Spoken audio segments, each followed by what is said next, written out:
ہمارے ساتھ موجود ہیں ہمارے بڑے ہی پیارے بھائی اسلام آباد سے آئے ہیں عاقب فرید بھائی. اسٹڈی میری کمپلیٹ ہو گئی ہے. میں نے بیچلرس کیا ہے لیڈرشپ اینڈ مینجمنٹ اسٹڈیز میں ماشاء اللہ. نیشنل ڈیفینس یونیورسٹی سے. علاوہ میں ایک برانڈ رن کر رہا تھا کلودنگ کی اور ٹوپیوں کی, اس طرح کی میں نے کیپ پہنی ہے.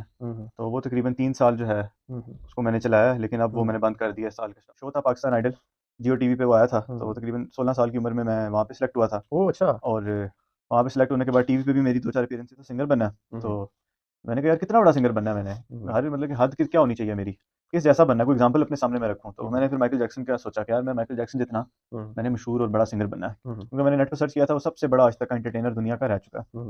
تو میں نے کہا چلو بن گیا, پھر کیا ہوگا, لیٹ سپوز کہ میں بن گیا ہوں, دین واٹ. پھر میں نے کہا مائیکل جیکسن کو دیکھ لیتے ہیں. تو مائیکل جیکسن تو مر گیا, میں نے کہا میں نے بھی مر جانا ہے. بات بھی یاد آ رہی ہے, وہ اکثر تبلیغ جماعت والے کہتے ہیں کہ اگر آپ خوشبو والے کے پاس بیٹھے ہیں نا تو خوشبو اگر نہیں بھی لگائی تو تب بھی خوشبو آئے گی. بالکل بالکل. اللہ تعالیٰ کہتے ہیں نا قرآن میں کہ جس کے ساتھ میں بھلائی کا معاملہ کرنا چاہتا ہوں اسے دین کی سمجھ عطا فرماتا ہوں, اور حق مبہم بھی اس پہ ہوتا ہے جو رائے حق کا متلاشی ہوتا ہے. پھر میں نے 1-2 لوگوں سے شاید برائیاں بھی سنی ان کی. تو پھر ایک دفعہ میں رفع دین کا جو ہے کیا سنا آپ نے, یہ قادیانی ہیں وہابی ہیں؟ نہیں مجھے ایگزیکٹلی یاد, لیکن اچھا ہی نہیں. میری فریاد سن لے میرے مولا, بنا لے اپنا بندہ دل بدل دے, میرا غفلت میں ڈوبا دل بدل دے. کے لیے سب کی تھوڑی تھوڑی باتوں کو ایکسیپٹ کریں, اور کسی کی چاند کمزوری کے کردار کی وجہ سے اس کی پوری زندگی کو صفر سے ملٹیپلائی نہیں کرتے آپ. یہ ایک بہت بڑی بات ہوتی ہے کہ آپ سب کا موقف سنتے ہیں اور اس میں اپنا نظریہ رکھتے ہیں, نہ کہ آپ یک طرفہ ہو کر جو ہے وہ دوسروں کو کافر مشرک یا گمراہ یا بے دلی کلیئر کرنا. یہ میں سمجھتا ہوں کہ ایک مسلمان کی کرائٹیریا نہیں ہونا چاہیے. ہمارا ایٹیٹیوڈ نان سیریس ہے, ہم اس لائف کو سیریسلی نہیں لے رہے. بالکل بالکل. ہم شارٹ کٹس دیکھتے ہیں. ہم کہتے ہیں کہ ہم کچھ کرنا بھی نہ پڑے اور ہمیں رزلٹ بھی مل جائے. اسٹوپڈ ہے, اسٹوپڈ. بالکل یار, نہ تو انہوں نے دین کو سیریس لیا ہوا ہے, نہ دنیا کو بھی سیریس لیا ہوا. اس میں کہاوت ہے let's agree to disagree. میرے خیال سے ڈس ایگری کر کے آپس میں محبت سے رہنے میں جو مزہ ہے وہ کسی اور چیز میں نہیں ہے. اللہم صلی علی محمد وعلی آل محمد, رب اشرح لی صدری ویسر لی امری واحلل عقدۃ من لسانی یفقہوا قولی. السلام علیکم ناظرین, انجینئر زین العابدین پوڈ کاسٹ میں خوش آمدید.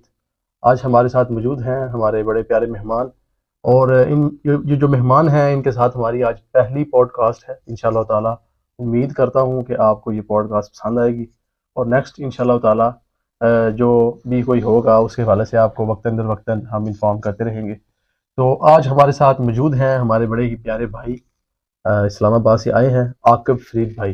السلام علیکم. وعلیکم السلام. کیسے ہیں آپ؟ ٹھیک ہیں الحمدللہ, آپ ٹھیک ہیں؟ عاقب فرید بھائی کیسے سفر کیسا رہا آپ کا جہلم آنے کا؟ جہلم کا اچھا تھا سفر, پہلی دفعہ تو تھا نہیں, آپ کو پتہ ہے کہ ہر عرصے بعد آتا رہتا ہوں. تو ویسے تو آپ میرے خیال اس دفعہ کافی لمبے عرصے کے بعد آئے ہیں. ہاں جی, کافی گیپ آ گیا تھا بیچ میں. تو اس کی کیا وجہ ہے, کوئی مصروفیت تھی؟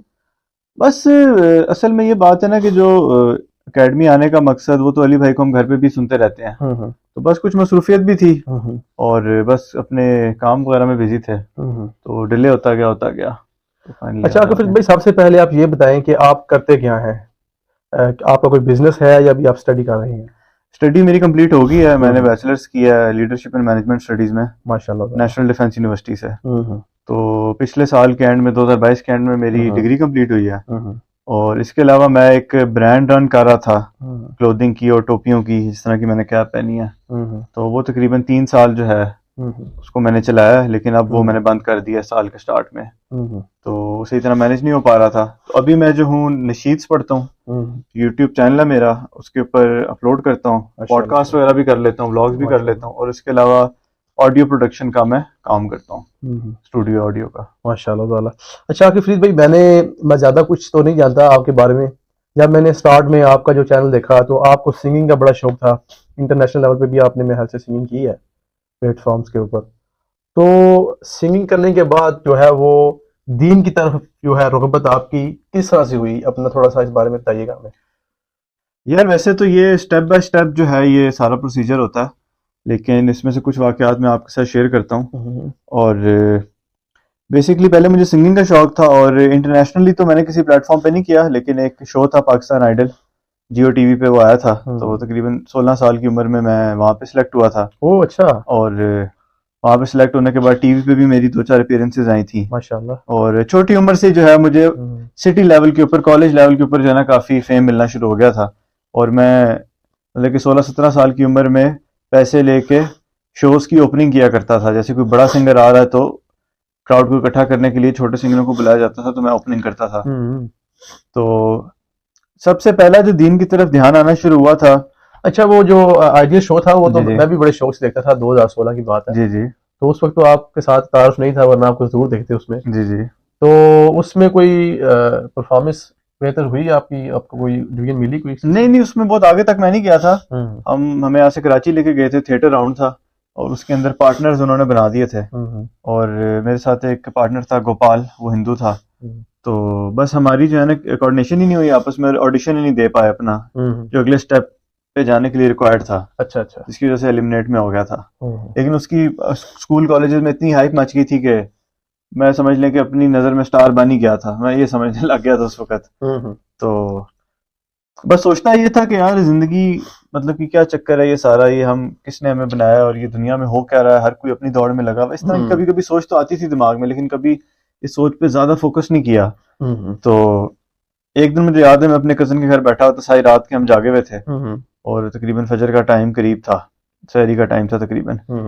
تو بس یہ میں سوچ رہا تھا اس دنیا کے بارے میں. پھر میں نے سوچا کہ میں نے کرنا کیا اس لائف میں.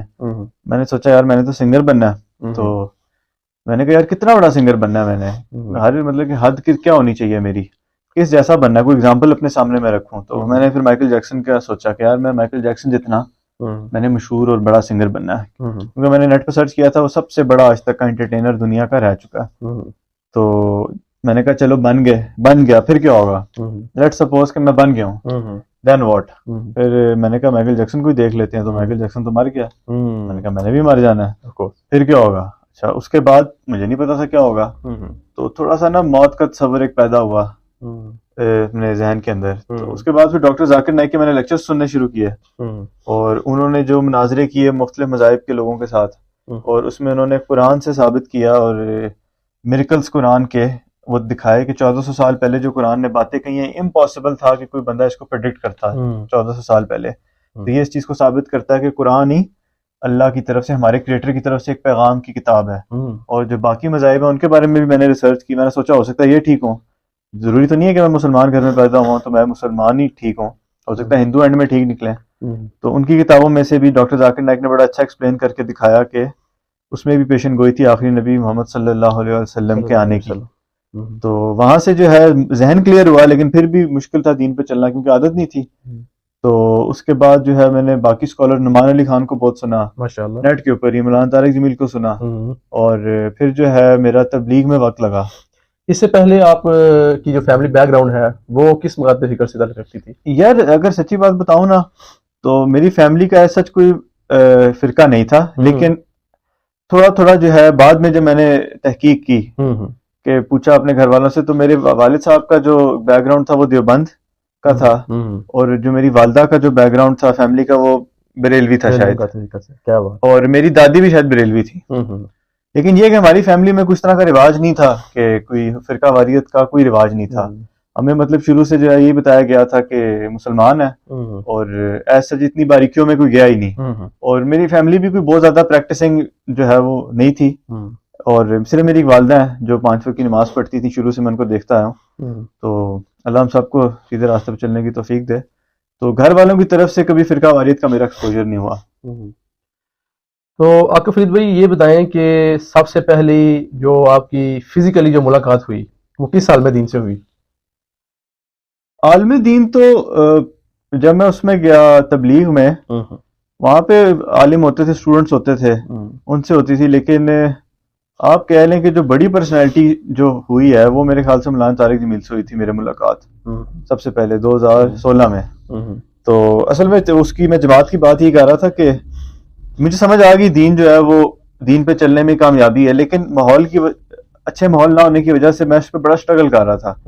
تو میں نے یہ پلان بنایا کہ یار مجھے اپنے ماحول انوائرمنٹ کو چینج کرنے کی ضرورت ہے, جس میں پورا تبلیغی جماعت کو کریڈٹ دوں گا کہ وہ گھر پہ بھی آتے تھے, بتاتے تھے. تو میں نے جب 40 دن مسجدوں میں گزارے, اس سے میرا ایمان کافی پکا ہو گیا, مضبوط ہو گیا. مطلب کہ گناہوں سے آپ نکل کے ایک پاک انوائرمنٹ میں آ گئے, جہاں پہ جو ہے کوئی غلط کام نہیں ہو رہا. کوئی آپ مطلب کہ جہاں سے میں آ رہا ہوں, جیسا اسکول کالجوں کا ماحول آپ کے سامنے ہے, تو وہاں سے مجھے تھوڑا سا ایک استقامت. یہاں پر ایک بات بھی یاد آ رہی ہے, وہ اکثر تبلیغی جماعت والے کہتے ہیں کہ اگر آپ خوشبو والے کے پاس بیٹھے ہیں نا تو خوشبو اگر نہیں بھی لگائی تو تب بھی خوشبو آئے گی. بالکل بالکل. اور اسی طرح جو ہے وہ کوئی بندہ برے دوستوں کی صحبت میں بیٹھا ہوا ہے تو کہتے ہیں کہ اگر برا دوست وہ خود برا نہیں بھی ہے نا تو وہ برے دوستوں کی صحبت کی وجہ سے برا ہو جائے گا. تو آپ کا یعنی کہ وہ ایک اچھی صحبت میں بیٹھنے سے آپ کے اوپر ایمان کی جو ہے ایک ایسی صحبت سے جہاں پہ کوئی نماز نہیں پڑھی جاتی تھی, جہاں پہ اللہ کی کبھی بات ہی نہیں ہوتی تھی, جہاں پہ مرنے کا سوچا ہی نہیں جاتا, جو اپنے دوست احباب ہیں میرے, جو میرا سوشل سرکل تھا اور بھی ان میں برائیاں پائی جاتی تھیں, اس سرکل سے اٹھ کے ایک ایسے سرکل میں جانا جہاں پہ لوگ دن رات اللہ کی بات کر رہے ہوں, کیا بات ہے, اور 5 وقت نماز پڑھ رہے ہوں باجماعت, اور کوئی کسی کو دھوکہ نہیں دے رہا, کوئی گالی گلوچ نہیں ہو رہی, تو وہ تو بہت بڑی نعمت تھی, بہت بڑی نعمت تھی. ویسے یہ عاقب فرید بھائی اللہ تعالیٰ کہتے ہیں نا قرآن میں کہ جس کے ساتھ میں بھلائی کا معاملہ کرنا چاہتا ہوں اسے دین کی سمجھ عطا فرماتا ہوں, اور حق مبہم بھی اس پہ ہوتا ہے جو رائے حق متلاشی ہوتا ہے. جو رائے کا حق متلاشی نہیں ہے وہ اس پہ حق مبہم کبھی بھی نہیں ہو سکتا. ٹھیک ہے, وہ تو میں سمجھتا ہوں کوئی کا مینڈک ہے. جی جی ٹھیک ہے, تو آپ کی خواہش تھی یا ایک آپ نے حق کی تلاش میں نکلے ہیں جس کی وجہ سے آپ کے اوپر حق مبہم ہوا ہے. اچھا عاقب فرید بھائی یہ بتائیے, انجینئر محمد علی مرزا صاحب کے ساتھ آپ کی بڑی ایک اٹریکشن ہے, اور ان کے آپ سوشل میڈیا پہ ان کی جو پلیٹ فارم ہے اس پہ آپ نے نعت وغیرہ بھی پڑھی. جی جی. تو انجینئر محمد علی مرزا صاحب کے ساتھ کب سے ملاقات ہوئی آپ کی؟ جی بالکل, انجینئر محمد علی مرزا کی میں نے نا ویڈیوز دیکھی, اس وقت میرے تقریباً 2 چلے لگ چکے تھے تبلیغ میں نا, اور کیونکہ تبلیغی جماعت میں زیادہ تر جو ہے پاکستان میں وہ دیوبندی ہیں, تو جو بھی مسئلے مسائل ہوتے تھے, ظاہر ہے جب شوق پیدا ہوا دین سیکھنے کا تو میں پھر مسائل کی ڈیپتھ میں بھی جاتا تھا, لوگوں سے پوچھتا تھا یہ ایسے کیوں ہے. تو جب فرسٹ ٹائم میں نے انجینئر محمد علی مرزا کی ویڈیو دیکھی تو اس وقت مجھے اتنا میں اٹریکٹ نہیں ہوا, اور پرانا سا کوئی کیمرہ تھا, ابھی تو ایچ ڈی کیمرہ ہے نا ان کا, تو نارمل سا کوئی تھا, تو وہ کوئی تھوڑا بڑے جذباتی ہو کے کوئی بات کر رہے تھے, تو میں نے جو ہے نا میں نے کہا یار چھوڑو یار, پتہ نہیں کون بندہ ہے یہ. پھر میں نے 1-2 لوگوں سے شاید برائیاں بھی سنی ان کی, تو پھر ایک دفعہ میں رفع دین کا جو ہے کیا سنا آپ نے, یہ قادیانی ہیں وہابی ہیں؟ نہیں مجھے ایگزیکٹلی یاد, لیکن اچھائی نہیں سنی میں نے, اتنی ایکسٹریم تک نہیں میرے تک پہنچی, لیکن مجھے یاد ہے کہ میرا ایک ایونٹ ہوا تھا, بلکہ میں آپ کو بتاتا ہوں اس کی, یہ میں نے آج تک کبھی کسی کو نہیں بتائی بات. ایک کانفرنس ہوئی تھی جرنی آف دا ہارٹس, اور میرے خیال سے غالباً اہل حدیث نے کروائی تھی, تو انہوں نے مجھے انوائٹ کیا نعت پڑھنے کے لیے. تو جب میں وہاں پہ گیا تو وہاں پہ میں نے تھوڑا سا ڈفرنس دیکھا, نماز پڑھنے میں ان کی میں نے فرق دیکھا, تو مجھے ایکسپوجر ملا کہ یار اور بھی مطلب کہ ہیں لوگ نا. تو وہاں سے مجھے شوق پیدا ہوا کہ میں تھوڑا سا نا, حالانکہ انہوں نے مجھے کوئی قائل کرنے کی کوشش نہیں کی, انہوں نے مجھ سے نہیں پوچھا تمہارا فرقہ کیا ہے. تو رفع دین کے اوپر میں ایک دفعہ ریسرچ کر رہا, تو میں نے پھر انجینئر محمد علی مرزا کی ویڈیو دیکھی تھی رفع دین کے اوپر, اور جہاں تک مجھے یاد پڑا انہوں نے پورا جو ہے نا دونوں مقدمے سامنے رکھے, جو لوگ ترک کرتے ہیں ان کا بھی, جو لوگ مانتے ہیں ان کا بھی, ایک ایک چیز انہوں نے بتائی, اور مجھے یار اچھی لگی وہ ویڈیو. اور اس کے بعد پھر, اور اب مجھے اتنی یاد نہیں ہے, پرانی بات ہے, لیکن ایسا تھا کہ ان کی ویڈیو جب میں نے سننی شروع کی تو میں سنتا چلا گیا, اور میں نے کہا یار واقعی یہ بندہ جو ہے نا ڈائریکٹ بات کر رہا ہے, سیدھی بات کر رہا ہے, لاجیکل ریفرنس کے ساتھ. تو وہاں سے میں ان کا فین ہو گیا, اور پھر میں نے 1-2 دفعہ اکیڈمی کال کی, میری بڑی خواہش تھی ان سے ملنے کی, تو میں نے نارمل فون کیا, میں نے کہا میں جو ہے ملنا چاہتا ہوں یا بات میری کرا دیں. انہوں نے کہا بہت لوگ فون کرتے ہیں, ہم کوشش کریں گے. ایک دفعہ میں اپنا یوٹیوب چینل میں نے کھولا ہوا, تو اس میں اپنے سبسکرائبرز دیکھ رہا, تو اوپر انجینئر محمد علی مرزا کا کمنٹ آ گیا, سبسکرائب ہوا ہوا. اوہ اچھا, تو میرے لیے تو بہت خوشی کا موقع تھا. میں نے کہا دیٹ مینس کہ وہ مجھے جانتے ہیں. پھر میں نے دوبارہ فون کیا, پھر میں نے اپنا تعارف کرایا, میں نے کہا میں عاقب فرید ہوں, میں نعت خوان ہوں, میں یہ چینل ہے میرا, انجینئر محمد علی مرزا نے مجھے سبسکرائب بھی کیا ہوا, تو آپ مجھ سے پوچھ لینا ایک دفعہ. پھر جو ہے کچھ عرصے بعد مجھے فون آ گیا علی بھائی کا, اکیڈمی ممبر نے فون کیا, میری بات کرائی, پھر میں اکیڈمی گیا, پھر اس طرح میری شروع ہوئی ملاقات. تو یہ آپ کو لگتا ہے ایسے کہ جیسے انجینئر محمد علی مرزا صاحب کی وجہ سے بھی زیادہ لوگ آپ کو جانتے ہیں, یا اس سے پہلے بھی لوگ جانتے تھے؟ یار اب جس وقت میں علی بھائی کے پاس آیا تھا اس وقت ہی میرے لاکھوں میں سبسکرائبر تھے, اور اس وقت میرا جو تھا نا, جو میری ویورشپ تھی وہ مطلب کافی تھی دیوبندیوں میں, کیونکہ چلا میں لگاتا تھا, اس میں ہم نعتیں بھی میں پورے سناتا تھا پورے پاکستان میں. تو جب میں علی بھائی کے پاس فرسٹ ٹائم آیا تھا نا, تو کیونکہ مجھے جو لوگ جانتے تھے وہ لوگ تو زیادہ تر میرے خیال سے دیوبندی تھے زیادہ تر, تو اس وقت تو مجھے تھوڑا سا مطلب کہ وہ ملا تھا کرٹیسزم, اور میری ویورشپ بھی گری تھی. لیکن وقت کے ساتھ ساتھ آہستہ آہستہ وہ اللہ نے ریپلیس کر دیا, اور اس میں سے بالکل علی بھائی کا بھی ہاتھ, انہوں نے مجھے اپنے چینل پہ پروموٹ کیا. تو جو نیوٹرل لوگ تھے, مطلب کہ ایک آڈینس گئی تو اللہ نے دوسری آڈینس دے دی, اور لیکن ٹائم لگا تھوڑا سا, لیکن میں نے کبھی اس چیز کی پرواہ نہیں کی. سچ بتاؤں مجھے اندازہ تھا کہ میں علی بھائی کے پاس جاؤں گا تو مجھے کرٹیسزم ملے گا, لیکن میں اس ٹائپ کا ہوں ہی نہیں. مطلب کہ میں اپنا کام کرتا ہوں, جو چیز مجھے پسند ہے, لوگوں کو پسند آتا ہے وہ لوگ سنتے ہیں, کوئی نہ بھی سنے مجھے کوئی فرق نہیں پڑتا اس سے. میں اپنے شوق کے لیے کرتا ہوں, اللہ کے لیے کرتا ہوں. تو میں نے اس چیز کے بارے میں کبھی فوکس ہی نہیں کیا کہ مجھے کس سے کتنے سبسکرائبر ملے یا نہیں ملے, کیا بات, کھوئے ہیں کہ نہیں کھوئے. بڑی بات ہے جی, اللہ تعالیٰ اس میں استقامت دے آپ کو, اللہ تعالیٰ جزائے خیر بھی دے. اچھا تھوڑا سا لاسٹ میں یہ پوچھنا چاہوں گا کہ آپ سنگنگ کرتے تھے, اور سنگنگ سے نعت خوانی کا جو آپ کا ایک شوق یا کنسیپٹ پیدا ہوا, یہ کیسے ہوا؟ یہ میں آپ کو بتاتا ہوں. جب میرے اندر جنون آیا نا دین پہ چلنے کا, تو دیکھیں ہم اس ساری بات کرنے کا مقصد یہ بالکل نہیں ہے کہ میں پرفیکٹ ہوں یا ہم بالکل سیدھے راستے پہ ہیں. ہم ایک کوشش کر رہے ہیں, اور اللہ گناہوں پہ پردہ رکھنے والا ہے. ہم کبھی کبھی ہوتا ہے ہمیں لگ رہا ہوتا ہے کہ شاید ہم سیدھے راستے میں, لیکن ہم نہیں بھی ہوتے. تو میں سمجھتا ہوں کہ دعویٰ نہیں کرنا چاہیے, لیکن یہ کہنا چاہیے کہ ہم کوشش کرتے ہیں. تو جب مجھے احساس ہوا دین پہ چلنے کی کوشش کرنے کا, تو میں نے سوچا, پھر تو مجھے اپنا مقصد ہی چینج کرنا پڑا زندگی کا نا. پہلے مائیکل جیکسن بننا تھا, اب میں نے کہا اب کیا بنوں. تو پہلی سوچ میرے دماغ میں ہی, میں نے کہا میں پوری دنیا کو مسلمان کروں گا. دعوت کا مجھے جنون چڑھ گیا. میں نے کہا میں پوری دنیا کو مسلمان کروں. پھر میں نے جب مزید احادیث پڑھی تو مجھے پتہ لگا کہ ایسا تو ممکن نہیں ہے. قیامت قریب جب آئی ہوئی تب ہوگا ایسا, لیکن یہ ساری جنگ ہے ایک باطل کی اور اچھائی, حق اور باطل کی. تو ایسا ہو نہیں سکتا کہ سب چیزیں کمپلیٹلی ختم ہو جائیں. تو پھر میں نے سوچا, میں نے کہا میں کیا کروں. تو پھر میں نے سوچا کہ یار دعوت کا کام کرتے ہیں. سنگنگ کو تو میں بھول ہی چکا تھا, سچی بات بتاؤں, اور اس کو میں نے اللہ حافظ کہہ دیا تھا. میرے جتنے بھی ویڈیوز تھی میں نے سب ڈیلیٹ کیا. آپ کو میرے گانوں کی کوئی نہیں ملیں گی, یوٹیوب پہ بھی نہیں پڑی ہوئی, نہ فیس بک, میں نے ہر جگہ سے اڑا دی. کوئی میں نے جگہ نہیں چھوڑی. میں نے اپنے کمپیوٹر سے ایک پروجیکٹ ڈیلیٹ کر دیا. بعد میں مجھے لوگوں نے بھیجی تو میرے پاس کچھ پڑی ہوئی ہیں. تو ایک دن ایسے ہی بیٹھا, میں نے کہا یار یہ اتنا جو میں نے ہنر سیکھا ہے, چلو اس کو ٹرائی کرتے ہیں ایک نعت کا, لیٹس سی کہ لوگوں کا کیا ری ایکشن آتا ہے. ورنہ میں تو اپنی طرف سے اللہ حافظ کہہ چکا تھا سنگنگ کو, اور نعت خوانی کا مجھے خیال بھی نہیں آیا تھا. میں نے کہا یار چلو ایک ہنر سیکھا ہوا تو چلو لیٹس ٹرائی. تو میں نے پہلی میرا دل بدل دے نعت پڑھی, اور وہ جو ہے ایک دم وائرل ہو گئی, اور ملینز میں اس کے ویوز چلے گئے. کیا بات.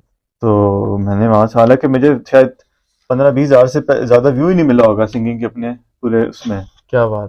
تو ملینز میں ویوز آنے, اللہ نے آپ کی جو ہاتھ ہے وہ تھام لیا. جی مجھے لگتا ہے کہ شاید ابھی اللہ بہتر جانتے ہیں, لیکن جو جذبہ تھا میرا اس وقت, اور میں نے بالکل نہیں سوچا زیادہ, نہ مجھے کوئی افسوس ہوا جب میں نے فیصلہ کیا. میں نے اللہ حافظ کیا ہر چیز کو. حالانکہ میری کمائی بھی میری شروع ہو گئی تھی. لوگ, میں کہیں پرفارم کرتا تھا, لوگ کہتے تھے کہ 4 سال بعد یہ عاطف اسلم بن جائے گا, اس میں اتنا ٹیلنٹ ہے.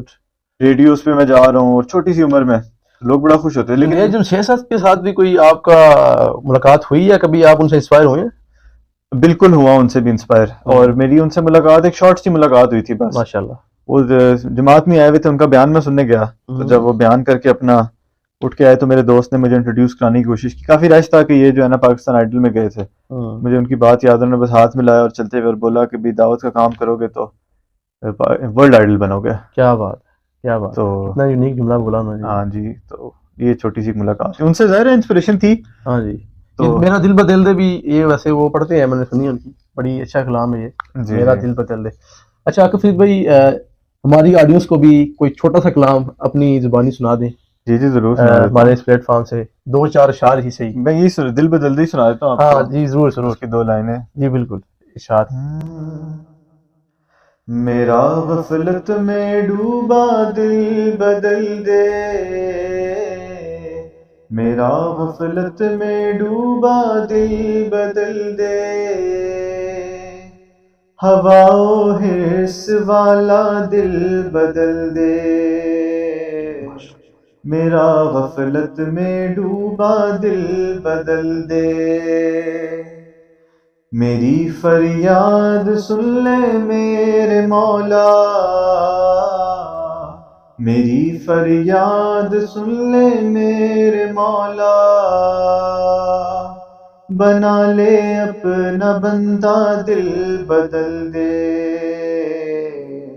میرا غفلت میں ڈوبا دل بدل دے. ماشاء اللہ تعالیٰ جی, آپ کی آواز میں جو جوش ہے اور ایک نرم مزاجی ہے آپ کی آواز میں, اٹریکٹ فل ہے آواز آپ کی. اللہ تعالیٰ اس میں مزید برکتیں عطا فرمائے آپ کو.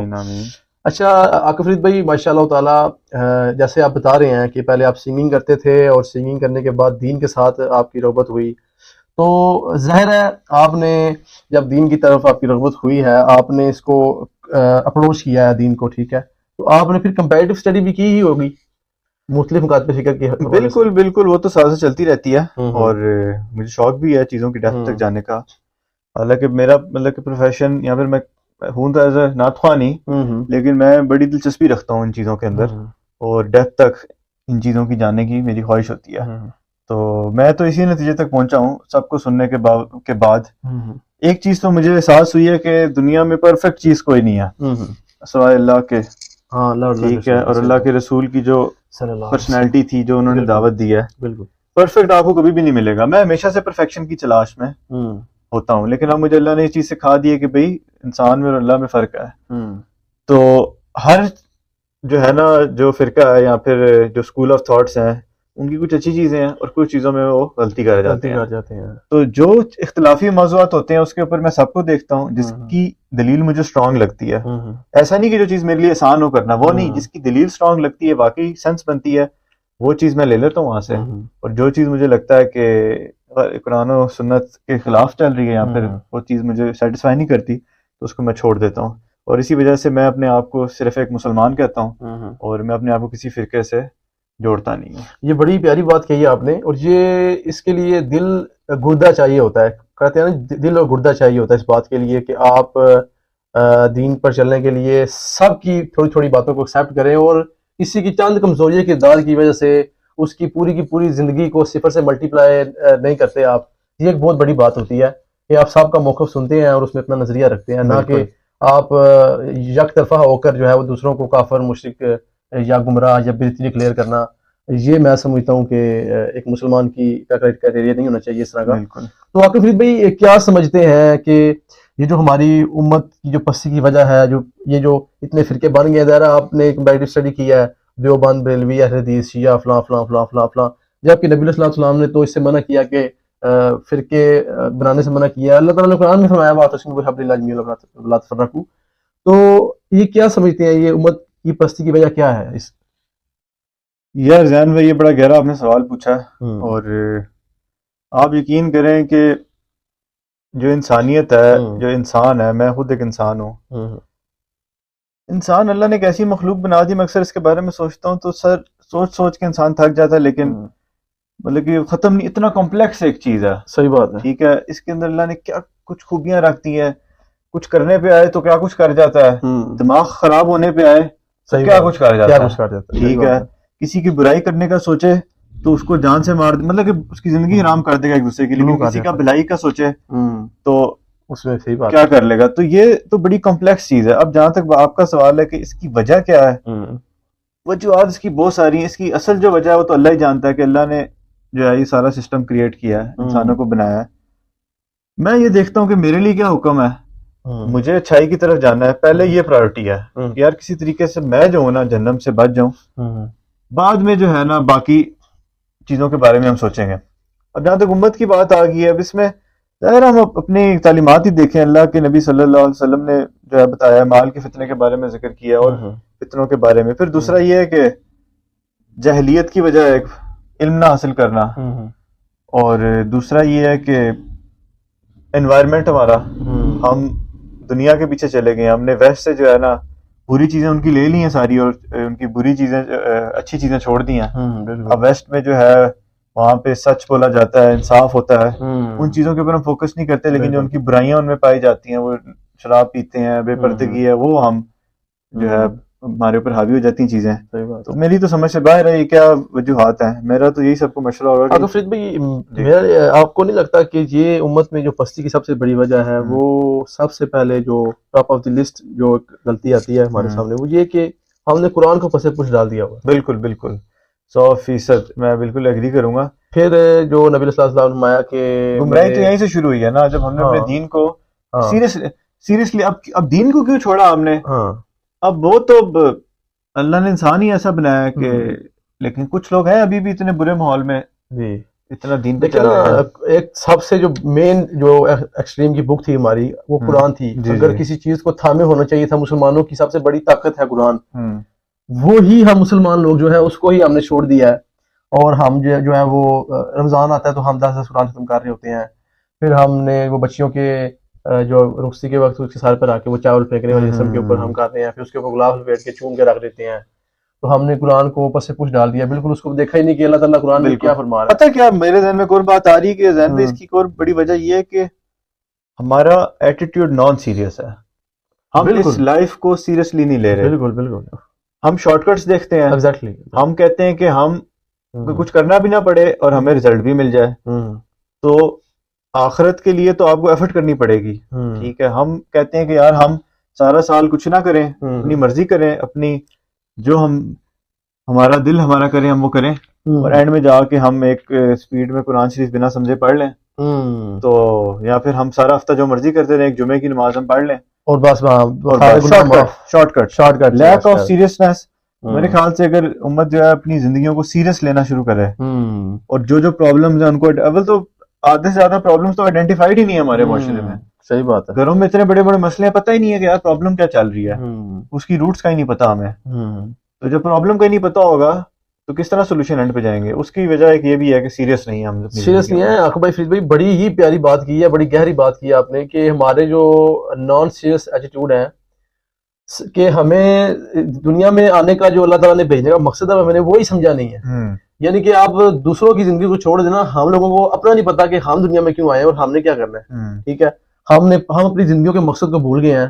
وہ میں پچھلے میں نے جمعہ پڑھایا ایک مسجد میں، تو میں اس میں سورۃ الاعراف کی آیت نمبر 179 جو ہے نا وہ کوٹ کی میں نے، کہ اس میں اللہ کہتے ہیں کہ ہم نے وَلَقَدْ ذَرَأْنَا لِجَهَنَّمَ كَثِيرًا مِنَ الْجِنِّ وَالْإِنسِ، کہ ہم نے کثیر تعداد میں جو ہے وہ جنوں کی اور انسانوں کی جہنم کے لیے پیدا کی ہے. بالکل. اچھا، کتنی پیاری بات ہے یہ، آپ کی اس بات سے ریلیٹ بات ہے کہ اللہ کہتے ہیں کہ ہم نے ان کو آنکھیں دی کہ اس آنکھوں سے اس طرح سے دیکھتے نہیں کہ جس طرح دیکھنے کا حق ہے، اور پھر ہم نے ان کو کان دیے کہ اس کان سے سنیں، لیکن وہ اس طرح سنتے نہیں کہ جس سننے کا حق ہے. پھر ہم نے ان کو دل دیے کہ وہ اس دل سے اس طرح سے سوچیں. قرآن یہ کہتا ہے کہ دل سے سوچا جاتا ہے، تو یہ اس طرح سے سوچتے نہیں کہ اس طرح سوچنے کا حق ہے. پھر اللہ تعالیٰ نے اینڈ پہ فرمایا کہ ذَلِكَ كَالْأَنْعَامِ بَلْ هُمْ أَضَلُّ، یہ جانوروں کی مانند ہے اور یہ کھلی گمراہی میں یار اسٹوپڈ ہے. اسٹوپڈ بالکل یار، نہ تو انہوں نے دین کو سیریس لیا ہوا ہے، نہ دنیا کو بھی سیریس لیا ہوا. دیکھو میں اکثر گوروں کو دیکھتا نا، میں بڑے ٹیچرز بھی ہیں میرے، مطلب کہ کوئی ریلیجیس پرسنالٹی ہو تو علی بھائی روحانی استاد کہتے ہیں ان کو، پتہ نہیں کیا کہیں گے. تو میں کتابیں پڑھتا ہوں گوروں کی، نان مسلمس کی، سائیکالوجی کا مجھے شوق ہے. میں پھر نیٹ پہ دیکھتا ہوں ان کی ویڈیوز، ان کی لائفز، کہ یار وہ آخرت تو بیچاروں کی چلو ان تک شاید ہماری وجہ ہے کہ ہم نے ان تک دعوت پہنچائی نہیں ہے صحیح طرح، لیکن وہ اپنی لائف کو سیریسلی لے کے چلتے ہیں. وہ ایک ایک چیز پلان کرتے ہیں، کم از کم دنیا توجہ دیتے ہیں. وہ سائنس کو پڑھیں گے تو وہ توجہ سے پڑھیں گے، اس سے لیسن حاصل کریں گے. بالکل ایگزیکٹلی. اور ہم اپنے آپ کو دیکھیں تو ہم نہ دین کے بچے اور دنیا میں بھی ذلیل ہو رہے ہیں. بالکل. تو ہم کر کیا رہے ہیں؟ یہاں تو ہوتا ہے نا کہ ہم دنیا میں بھی بہت آگے ہوتے ہیں، وہ بھی بہت گھاٹے کا سودا ہے، لیکن ایٹ لیسٹ کچھ تو ہوتا ہے نا، لیکن نہ دین کے نہ دنیا کے.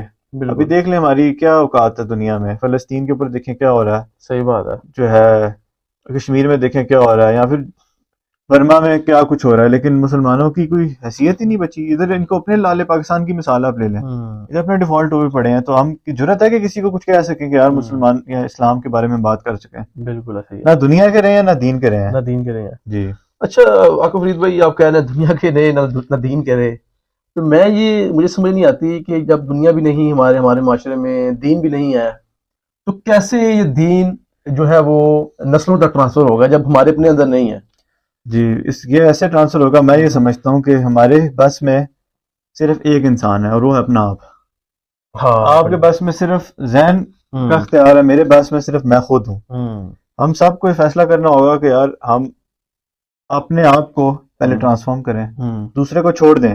اچھا، میں اس چیز کے بھی حق میں نہیں ہوں زیادہ کہ نا ہم جو کہتے ہیں معاشرہ تباہ ہو گیا، یہ ہو گیا، ہم کر تو رہے ہیں بات، لیکن ہمیں سب سے پہلے اپنا آپ کرنا چاہیے اور اپنے آپ کو درست کریں، اپنا ویلیوز کو اپنے صحیح کریں کہ آپ زندگی میں آپ کی کیا چیز ویلیو ہے، پرائیورٹیز آپ کی کیا ہیں لائف میں. سیریسلی لیں لائف کو اور پھر آہستہ آہستہ اس چیز کو ایکسپینڈ کریں. اپنے گھر والوں سے شروع کریں، پھر اپنے محلے میں جائیں اور پھر دنیا کو بتائیں، دوستوں کو، ان کو بھی سیریس کریں. اور یہ سلو پروسیس ہوگا بٹ ہم یہی کر سکتے ہیں. اب باقی ویسے عاقب بھائی بڑی پیاری بات کی آپ نے, یہ آئیڈیا اچھا دیا آپ نے, لیکن میں سمجھتا ہوں یہ بڑا مشکل کام ہے, کیونکہ آج کل کے جو لوگ ہیں وہ یہ سمجھتے ہیں کہ ہم سے زیادہ سیاح بندہ ہی کوئی نہیں. ٹھیک ہے, آج کل کی جو ینگ جنریشن ہے, آپ دیکھیں یہ ہمارے جو والدین ہیں سب بالخصوص, ہم کسی کی تو بات ہی نہیں کرتے نا, پہلے اپنے گھر سے ہم سٹارٹ لیتے ہیں. جب ہمارے بچے کوئی والدین کو کوئی بات سمجھانے کی کوشش کرتے ہیں یا ان کے اوپر اپنی غلطی ہائی لائٹ کرتے ہیں ان کی, دیکھیں انسان کو اپنی غلطی نظر نہیں آتی, ہمیشہ دوسرے لوگ اس کی آپ کی غلطیاں آپ پر ہائی لائٹ کرتے ہیں. کسی بھی انسان کو دیکھیں, اگر آپ انسان کو اپنی غلطیاں نظر آنا شروع ہو جائے نا تو انسان بندے کا بچہ بن جائے. یہی سب سے بڑی وجہ ہے کہ انسان کو اپنی غلطی نظر نہیں آتی اور دوسرے لوگ ہائی لائٹ کرتے ہیں. اچھا, جب ہم غلطیاں ہائی لائٹ کرتے ہیں اپنے بزرگوں پہ, اپنے علماء پہ, اپنے پیرنٹس پہ, تو وہ کہتے ہیں یار تو کل کا بچہ یار, اسی کو تپے وال چٹے کیتے نے, ٹھیک ہے, تنوں کیا پتا ہے. یعنی کہ ہم اس کی بات کو پس پوچھ ڈال دیتے ہیں اور اس کو خلاف کرنے کا حق ہی نہیں دیتے. تو جیسے آپ کہہ رہے ہیں کہ پہلے ہم خود کو دیکھیں, تو یہ بڑا مشکل کام ہے کہ اپنے آپ کو اس طرح سے دیکھنا, اپنے آپ کو فائنڈ آؤٹ کرنا, لوگوں کو فائنڈ آؤٹ کرنے سے پہلے اپنے آپ کو فائنڈ آؤٹ کرنا. تو میں یہ سمجھتا ہوں یہ ایک بہت بڑا المیہ ہے ہمارے معاشرے کا کہ ہم لوگ اپنے بارے میں کسی کو اختلاف رائے کا حق نہیں دیتے, جس کی وجہ سے جو ہے وہ ہماری اصلاح نہیں ہو پا رہی. بالکل, اس کے بارے میں آپ کا کیا خیال ہے؟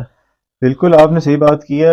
دیکھیں وہی بات آ جاتی ہے کہ جو چیز, میرا تو زندگی کا یہ اصول ہے کہ جو چیز میرے بس میں نہیں ہے اس کے اوپر میں اپنا ٹائم کیوں ضائع کروں. مطلب کہ اس کے اوپر سوچ کے میں کیوں اپنے اوپر ذہنی پریشانی. اگر لیٹ سپوز کوئی میرا دوست ہے یا میرا کوئی بزرگ ہے, میں اسے ایک بات سمجھا رہا ہوں, وہ نہیں سمجھ رہا, میں تو اسے سمجھا ہی سکتا ہوں نا. میں اس کو میک شور تو نہیں کر سکتا کہ وہ اس پہ مان بھی لے, اس کو احساس بھی ہو جائے. احساس تو اس کو خود آنا ہے. ایسے ہی ہے. جب میں نے ایک دو دفعہ اسے بات سمجھا دی ہے, مجھے شکر کرنا چاہیے کہ مجھے سمجھ آ گئی. اس کی ہو سکتا تھا مجھے بھی نہ سمجھ آتی. بالکل, اس پہ شکر ادا اللہ کا کر کے موو فارورڈ آپ کرو.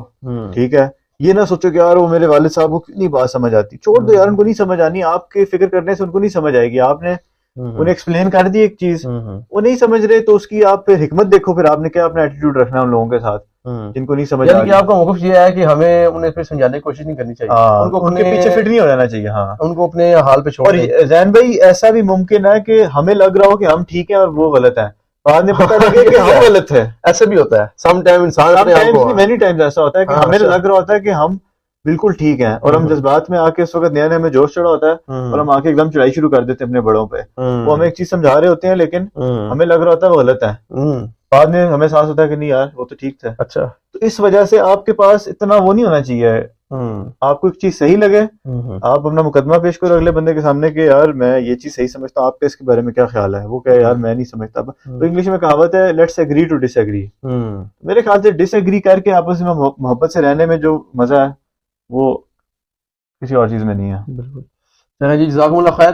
اچھا عاقب بھائی, لاسٹ پر ہم ایک چھوٹے سے ٹاپک پہ بات کریں گے اسی حوالے سے کہ یہ جو ہمارے معاشرے میں سب سے بڑا جو اس وقت ایشو چل رہا ہے بچوں کے پوائنٹ آف ویو سے, کہ بچوں کا یہ کہنا ہے کہ ہمارے والدین جو ہیں وہ سم ٹائم جذبات میں آ کے ایک غلط فیصلہ کر جاتے ہیں, جس کا الٹیمیٹ خمیازہ اولاد کو بھگتنا پڑتا ہے, چاہے وہ رشتوں کے اعتبار سے ہو یا کوئی بھی فیصلہ ہو. ٹھیک ہے, کسی نے شادی کرنی ہے اس اعتبار سے ہو گیا, یا کسی بھی گھریلو معاملات میں جب بچے اپنی رائے پیش کرتے ہیں تو والدین کہتے ہیں کہ نہیں ایسا نہیں, ایسا ہوگا.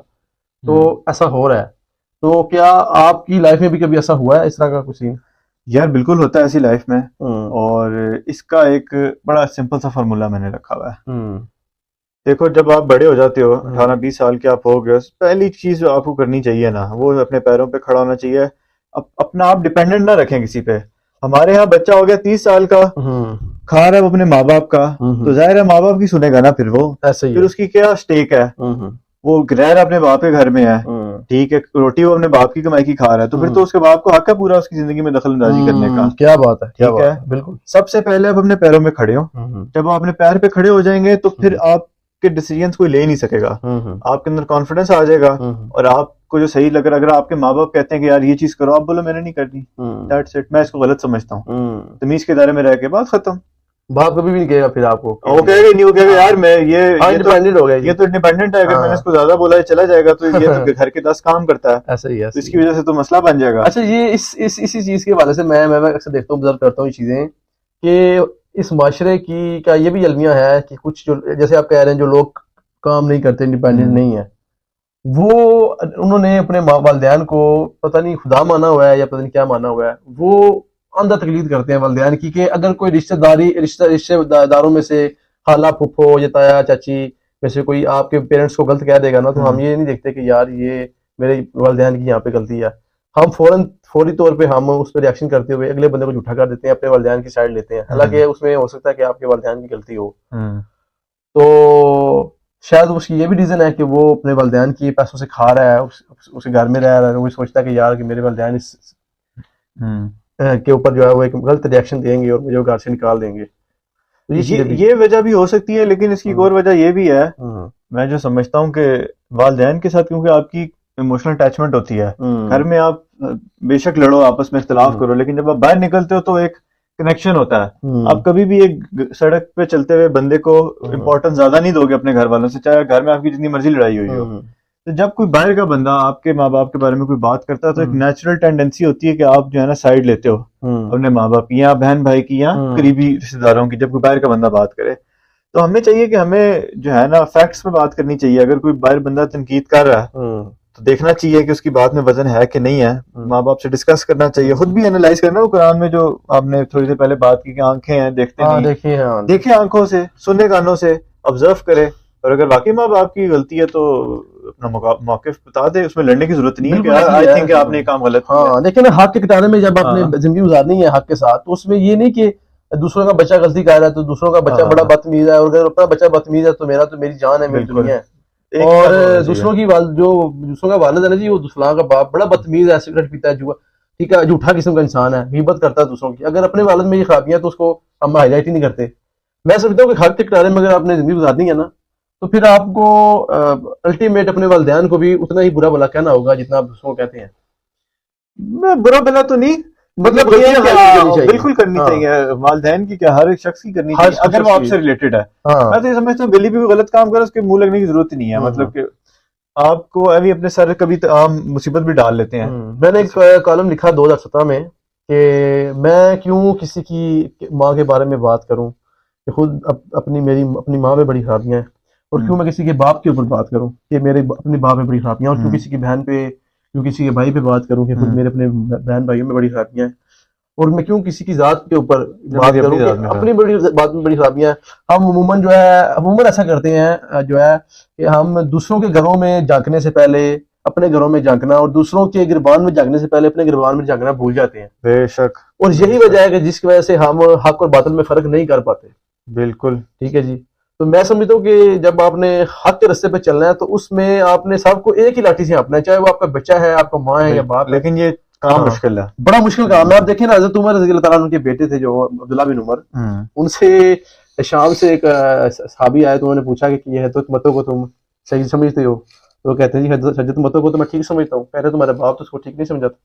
تو کہتے ہیں کہ جہاں پر میرے باپ کی بات ہے کہ تم اس کو لوگے، نبی علیہ السلام کی بات کو لوگے، نبی علیہ السلام کی بات کو لوگے۔ کہتے ہیں جب نبی علیہ السلام کی بات کو لینا ہے تو پھر میرے باپ کی تو بات کوئی شے ہی نہیں ہے، چھوڑ دو پھر۔ ٹھیک ہے، تو دیکھیں کس طرح سے انہوں نے امت کو یہ بات سمجھائی ہے عبداللہ بن عمر نے کہ آپ نے حق کے رستے پہ چلتے ہوئے اپنے والدین کی بات کو ڈس ایگری کر دینا ہے اگر وہ باطل پہ ہیں۔ بالکل، تو یہ چیز ہے جی، صحیح بات ہے۔ بس میں تو یار اینڈ میں یہی کہنا چاہوں گا کہ اس کا طریقہ یہ ہے کہ آپ قرآن شریف پڑھیں۔ قرآن شریف میں بے شمار واقعات ہیں، صحیح بات، ان کا مقصد کیا ہے؟ ہمیں لیسنز دینا کہ ایسے ایسی سچویشنز لائف میں آتی ہیں، یہ صحیح ہے، یہ غلط ہے، ایسا ہی ہے، پھر اس کو اپنی زندگی کے ساتھ ریلیٹ کریں۔ ایسا ہی ہے، ٹھیک ہے، جیسے وہ حضرت موسیٰ کا واقعہ ہے نا علیہ السلام کا، کہ وہ حضرت خضر کے ساتھ بیٹھے ہوئے تھے، اس کو آپ اپنی اوپر بھی اپلائی کریں کہ آپ کو اگر کوئی استاد ملتا ہے یا پھر مختلف جو ہے جو قصے بیان ہیں، اور اپنے معاشرے میں بھی دیکھیں کہ کس نے کیا عمل کیا، اس کا نتیجہ کیا نکلا۔ کوئی بندہ اگر وہ بہت بری زندگی گزارا ہے، اپنے بڑھاپے کے اندر ہے، تو ایک بار جا کے ذرا اس کو دیکھیں اس نے اپنی جوانی کیسے گزاری ہے۔ صحیح بات ہے۔ اگر کوئی بہت خوشحال زندگی گزار ہے، آپ چاہتے ہیں کہ یار میں نے ایسا بننا ہے، دیکھیں اس نے اپنی جوانی کس طرح کی گزاری ہے، اس کی زندگی کے اصول کیا ہیں، صحیح بات ہے، ان کو فالو کریں اور ریزلٹس پہ فوکس کریں اپنا۔ جب آپ نے بات کی تھی نا کہ ہم اپنے آپ کو صحیح، ہر کوئی اپنے آپ کو بڑی چیز سمجھتا ہے، صحیح بات ہے، اس کا بڑا آسان طریقہ ہے چیک کرنے کا کہ آپ دیکھیں اس بندے نے کیا کیا زندگی میں۔ کیا وہ ساری زندگی کمرے میں بیٹھ کے چائے کے ساتھ باتیں کرتا رہا بڑی بڑی پوری دنیا کی, امریکہ کی, اسرائیل کی, اس نے کہتا ہے, اس نے وہ کہتا, خود جو ہے گھر میں کوئی نہیں سنتا ہوگا. صحیح بات ٹھیک ہے, صحیح ہے. یہاں آپ دیکھیں کہ کوئی لیڈر ہے, کوئی بندہ ہے جس کو معاشرے میں لوگ کچھ سمجھتے ہیں, اس نے کوئی امپیکٹ کیا ہے, کوئی اچھا کام کیا ہے, کوئی فلاحی کام کیا ہے, جس کے ریزلٹس اچھے ہیں, اس کو کریڈیبل سمجھیں. صحیح بات ہے. اور اگر آپ کو کوئی بندہ مشورہ دیتا ہے نا, تو آپ دیکھیں کہ کیا آپ اپنی زندگی ویسی چاہتے ہیں جیسی اس بندے کی ہے. بالکل. اگر آپ ویسی چاہتے ہیں پھر اس کا مشورہ لیں. اگر آپ کو بندہ صحیح نہیں لگتا, اس جیسی زندگی نہیں چاہتے, تو اس کو اگنور کریں. تو ایسے سیکھیں لوگوں کو دیکھ کے, خود ہی آہستہ آہستہ جو ہے نا سب پتہ لگنے لگ جائے گا چیزوں کا انشاءاللہ تعالیٰ. جزاکم اللہ خیر, احسن الجزا. آگے فرید بھائی لاسٹ میں ہماری آڈینس کو کوئی آپ میسج دینا چاہیں؟ یار میسج تو بہت سارے ہیں, بس یہی ہے کہ زندگی ایک بڑی ایک کمپلیکیٹڈ سی چیز ہے. ایسے ایسے مسئلے ہیں, ایسی ایسی بیماری ہیں, پتہ نہیں کیا کچھ ہے, رشتے ہیں, احساسات ہیں, غصہ ہے. یہ اللہ نے ایک بڑی عجیب مخلوق بنائی ہے انسان. لیکن اس انسان کی جو زبردست چیز مجھے لگتی ہے نا, وہ یہ ہے کہ جب اللہ تعالیٰ نے آدم علیہ السلام بنائے تو اللہ نے فرشتوں کو کہا کہ اس کو سجدہ کرو. تو وہ ہمارے مطلب ایک طرح سے ہمیں ہی سجدہ کروایا اللہ تعالیٰ نے, کہ حضرت آدم ہمارے تو باپ ہیں ہم سب کے. جی بالکل. تو بھی کچھ تو تھا ہمارے اندر, ہم اتنی بڑی چیز ہے ہمیں اندازہ ہی نہیں ہے کہ انسان کے اندر کتنی صلاحیت ہے, کہ انسان کیا کچھ کر سکتا ہے. انسان ایک چیز پہ ڈٹ جائے تو وہ نہیں پیٹ دیتا اس کے اوپر. تو اپنے پوٹینشیل کو پہچانے اور اپنا بیسٹ نکالنے کے لیے آپ اسلام کے اوپر چلیں. اسلام ایک بلو پرنٹ ہے لائف کا, اس کے اندر ہر مسئلے کا حل موجود ہے. ایسے ایسے مسئلوں کا حل موجود ہیں جو آپ کو پتہ بھی نہیں ہے کہ مسئلے ایگزسٹ کرتے ہیں. تو بجائے اس کے کہ آپ ہر مسئلے کو ایکسپیرینس کریں اور پھر لمبے راستے سے جو ہے وہ سیکھ کے آئیں, آپ چپ چاپ جو ہے اللہ تعالیٰ کی تعلیمات جو اللہ تعالیٰ نے ڈوز اینڈ ڈونٹس بتائے ان پہ فالو کریں تاکہ آپ کا بیسٹ پوٹینشیل نکلے. وہ ایک میری امی جو ہے مثال دے رہی کچھ دن پہلے کہ کہتے نہیں مچھلی وٹا وہ چاٹ کے آتی ہے واپس آئی, وہ سنیے اس طرح کی کوئی کہ اس کو مچھلی کو لگ رہا ہوتا ہے کہ کھانا ہے, تو جب وہ جاتی ہے تو وہ وٹا ہوتا ہے آگے سے, تو وہ جب چاٹتی ہے تب اس کو پتہ لگتا ہے یہ تو وٹا تو واپس آتی ہے. تو ہمیں وٹا چاٹنے کی ضرورت نہیں ہے, ہم آنکھیں بند کر کے اللہ کی تعلیمات اور اللہ کے نبی صلی اللہ علیہ وسلم نے جو ہمیں باتیں بتائی ہیں ان پہ چلیں گے تو بیسٹ لائف گزرے گی. یہ بس میرا ایک آخری پیغام. جزاکم اللہ خیر, احسن الجزا. جزاکم اللہ خیر, احسن الجزا. انشاءاللہ تعالیٰ نیکسٹ پوڈ کاسٹ میں ملتے ہیں انشاءاللہ تعالیٰ. انجینئر زین العابدین اور عقب فرید کو دیجیے اجازت. اللہ حافظ.